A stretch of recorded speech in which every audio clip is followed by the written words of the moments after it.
తెలుగుదేశం శాసనసభ పక్ష కార్యాలయంలో చీఫ్ విప్ కాలువ శ్రీనివాసులు మీడియాతో మాట్లాడుతున్నారు. ప్రత్యక్ష ప్రసారం ద్వారా చూద్దాం.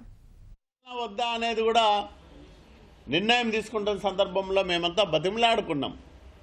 శాసనసభ గౌరవాన్ని చూడండి, దయచేసి అందరూ కూడా మీ పరిస్థితి మాకు తెలుసు, కానీ ఇట్లాంటి ప్రతిపక్షం ఉంది, ఏం చేద్దాం, మన దురదృష్టం, మీరందరూ సహకరించమని మేమంతా విజ్ఞప్తి చేశాం. అంటే మహిళా ఉద్యోగులకు సభాపతి స్థానానికే గౌరవం లేకోకుండా, రక్షణ లేకోకుండా శాసనసభను నిర్వహించుకోవాల్సిన పరిస్థితి ఆంధ్రప్రదేశ్ శాసనసభలో ఈ వర్షాకాల సమావేశాల్లో వైఎస్ఆర్సీపీ సభ్యులు కల్పించారనే విషయాన్ని మీకు మనవి చేస్తూ ఉన్నాం. మూడో రోజు చూసాం, మరింత భయంకరంగా వీళ్ళ వికృత చేష్టలకి మూడో రోజు కార్యకలాపాలు పరాకాష్ఠగా అనిపించాయి మనందరికి కూడా. ఈ 3 రోజుల పాటు జరిగిన అసెంబ్లీ సమావేశాల్లో వైఎస్ఆర్సీపీ సభ్యులు వ్యవహరించిన తీరు, వీళ్ళు ప్రజాస్వామ్యానికి ఏ విధంగా భంగం వాటిల్లే విధంగా ప్రవర్తించారో ఇవన్నీ కూడా మేము స్పీకర్ గారి నుంచి అధికారికంగా సభా కార్యకలాపాలకు సంబంధించిన దృశ్యాలను, సీడీలను తెచ్చుకున్నాం ఇప్పుడే. మరి వాటిని కూడా ప్రపంచానికి తెలియజెప్పాలని మేము భావిస్తూ ఉన్నాం. దయచేసి ప్రజలందరికీ కూడా మేము ఒకటే విజ్ఞప్తి చేస్తూ ఉన్నాం, ఆంధ్రప్రదేశ్ శాసనసభలో ప్రతిపక్ష వైఎస్ఆర్సీపీ సభ్యులు ప్రవర్తిస్తున్న తీరును గమనించండి. వీళ్లకు ఈ రాష్ట్ర ప్రజల ప్రయోజనాల గురించి ఏమాత్రమైనా శ్రద్ధ ఉందేమో ఒకసారి గమనించండి. వీళ్ళ వ్యవహార శైలిని సమీక్ష చేయండి. ఇట్లాంటి ప్రతిపక్షం మనకు అవసరమా కాదా అనే నిర్ణయాన్ని స్పష్టం చేయండి అని మేము ప్రజలకు విజ్ఞప్తి చేస్తూ ఉన్నాం. మీకోసం కొన్ని దృశ్యాలని మేము ఇప్పుడే విడుదల చేస్తూ ఉన్నాం, దయచేసి పరిశీలించండి. వీళ్ళు సభలో సాగిస్తున్న దుశ్చర్యలు, దుర్మార్గమైన వీళ్ళ వ్యవహార శైలి, వీళ్ళ దుష్ట సాంప్రదాయం, సంస్కృతి, గూండాల కన్నా హీనంగా ప్రవర్తిస్తున్న తీరు, ఇదంతా కూడా గమనించి వీళ్ళకి ప్రజాక్షేత్రంలో తగిన శిక్ష విధించాలని మేము ప్రయాణికానికి విజ్ఞప్తి చేస్తూ ఉన్నాం. అదే సందర్భంలో వైఎస్ఆర్సీపీ సభ్యుల కార్యకలాపాల వల్ల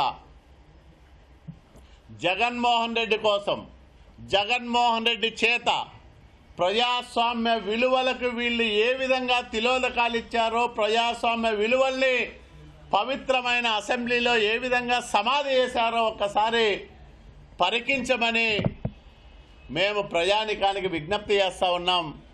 ఇది ప్రజాస్వామ్యం అంటారా?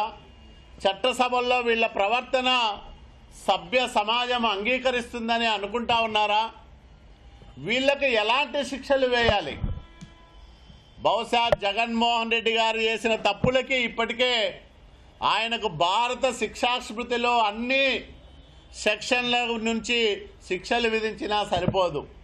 మరి అట్లాంటి ఒక నియంతృత్వ ధోరణితో వ్యవహరించే నాయకుడి నాయకత్వంలో పనిచేస్తున్న వీళ్ళు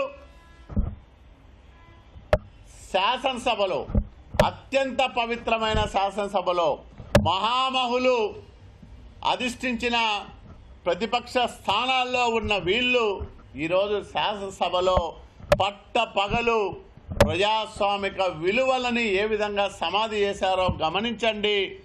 వీళ్ళని శిక్షించమని మేము ప్రజలకు విజ్ఞప్తి చేస్తూ ఉన్నాం. వీళ్ళ శిక్షలకు చట్టాలు సరిపోవు, సెక్షన్లు సరిపోవు. వీళ్ళకి సరైన న్యాయ నిర్ణేతలు ప్రజలే. వాళ్ళ ముందే వీళ్ళ దుశ్చర్యలను, దుర్మార్గమైన ఆలోచనలని మేము ఉంచుతూ ఉన్నాం. దయచేసి వీళ్ళకి ఏమి శిక్ష విధిస్తారో ప్రజలే నిర్ణయం చేయమని మేము వేడుకుంటా ఉన్నాం వాళ్ళని.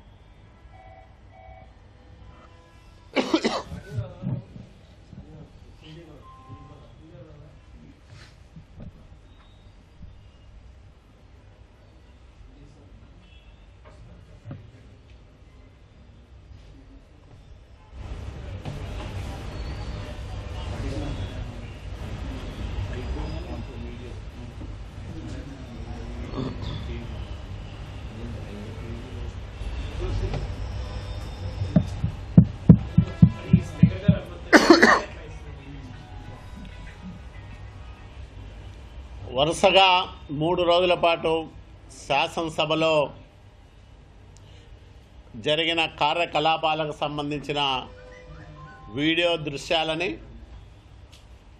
టీడీఎల్పీ తరఫున అధికారికంగా స్పీకర్ గారి అనుమతితో తీసుకొని ప్రపంచానికి విడుదల చేస్తున్నాం. ఎందుకంటే శాసనసభ కార్యకలాపాల ప్రత్యక్ష వీక్షణ ఉద్దేశమే అది. పారదర్శకంగా కార్యకలాపాలు సాగాలి. సభలో ఆయా సభ్యుల ప్రవర్తనను నేరుగా ప్రజలు చూడాలి. వాళ్ళ వ్యవహార శైలిని గమనించాలి. వాళ్ళ పరిపక్వతని, వాళ్ళ మేధస్సుని అంచనా వేయాలి. అప్పుడే సక్రమంగా సభ్యుల ప్రవర్తన ఉంటుందనే ఒక మంచి సదాశయంతో నెలకొల్పిన ఈ వ్యవస్థ ఈరోజు ఇట్లాంటి వైఎస్ఆర్సీపీ సభ్యుల దుర్మార్గమైన చర్యలని, అప్రజాస్వామిక విధానాలని ప్రజలకు చెప్పుకునేదానికి కూడా ఉపయోగపడతా ఉంది. దయచేసి ప్రజానికానికి మేము ఒకటే విజ్ఞప్తి చేస్తూ ఉన్నాం. మాకు బాధ ఉంది. ఇట్లాంటి ప్రతిపక్షం ఉన్న సభలో మేమంతా సభ్యులుగా ఉన్నామే. ఇట్లాంటి దిగజారిన విలువలని ప్రత్యక్షంగా చూడాల్సిన పరిస్థితి మాకు ఉత్పన్నమైందే. ఇంతటి ప్రజాస్వామిక విలువల హననము మా కళ్ళ ముందు జరుగుతూ ఉంటే నిస్సహాయంగా, నిస్తేజంగా చూస్తూ ఊరకుండాల్సిన పరిస్థితి మాకు ఎదురవుతూ ఉంది అని మాకు బాధ ఉన్నా, తప్పనిసరి పరిస్థితుల్లో ప్రజాస్వామ్యం కోసం మేము భరిస్తూ ఉన్నాం. కానీ మా మంచితనం అసమర్థత కాదు.